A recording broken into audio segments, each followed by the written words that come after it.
Last-minute reprieve. A Jacksonville man will become the first white man to be executed for what a jury found were two racially motivated murders 30 years ago. Today, in his first and only interview, 53-year-old Mark Asay told Tom Wills, who was on assignment, race was not his motive. Asay has been on death row since 1988. Tom met Asay in the wing of Florida State Prison, where Asay is scheduled to be executed Thursday by lethal injection. He insists he did not kill Robert Lee Booker, a black man, but he admitted to Tom that he did shoot and kill Robert McDowell, who was either a white or Hispanic transvestite, and who was known on the street as Renee. What can you tell me about the murder of Robert McDowell? That just happened as I was having a meltdown, apparently. That's all I can say. And we were sociable, and he did take money from me one time. When I see him, I'm going to kick his. But you did shoot him? I did shoot him. How many times did you shoot him? It's reported that he was shot 6 times. Channel 4's Francesca Amaker sat down with the other man's family. Robert Booker's brother says he's been waiting for this for too long, 30 years. Francesca is joining us now live. Fran. You know, I got a chance to speak with Frank Booker. He's the big brother of Robert Booker. He was actually one of the 13 siblings of the man who officials say Asay did kill. You know, we got a chance to sit down in his home, and he said he's been waiting for this for 30 years. He was just there that day and decided to come home and never made it. You're now 69 years old. I'm 69. Still awaiting justice. Still awaiting justice. Justice, I feel, will be served, but if it doesn't, then I know the justice system has failed us.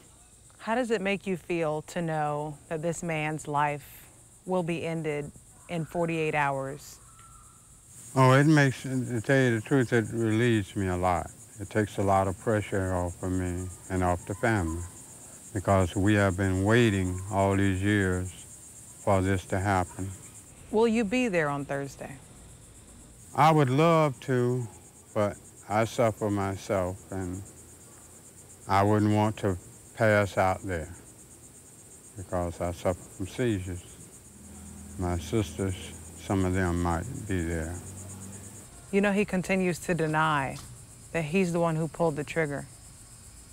Do you believe that? No, I don't. I don't, because he's the type of person that would take a life and not think twice about it. He has that mentality.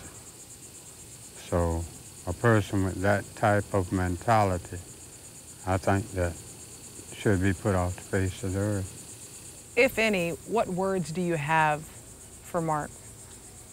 All I have to say to him is, you know what you did, now it's your time.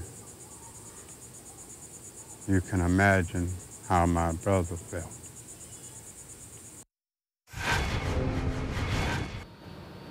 And Asay's sister, Gloria Dean, who I've been in communication with for the last month, as well as his attorneys, are still fighting tooth and nail, hoping that a stay could take place in the next 48 hours. I'm told from Gloria Dean, who is Asay's sister, that she is set to meet with her brother, which could be the last time, at 11 a.m. on Thursday. For now, reporting live, Francesca Amaker, Channel 4, the local station. Asay's anti-death penalty lawyers looking to the federal courts, including the U.S. Supreme Court, in hopes of winning a stay of execution. What do you hear from your attorney about the possibility of you getting another stay? Well, that's a legal issue, and stays, I'm almost certain they could get a stay and that we could litigate this stuff for another 4 or 5 years. But I'm not interested in that. I'm interested in getting a resolution based on the truth. And the truth in this case is that I committed murder of Robert McDowell, but not of Booker.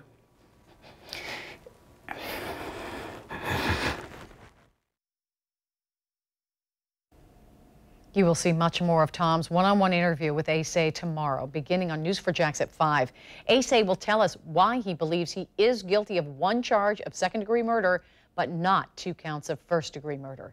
He will explain why he has white supremacist tattoos, but is really not a white supremacist or a racist.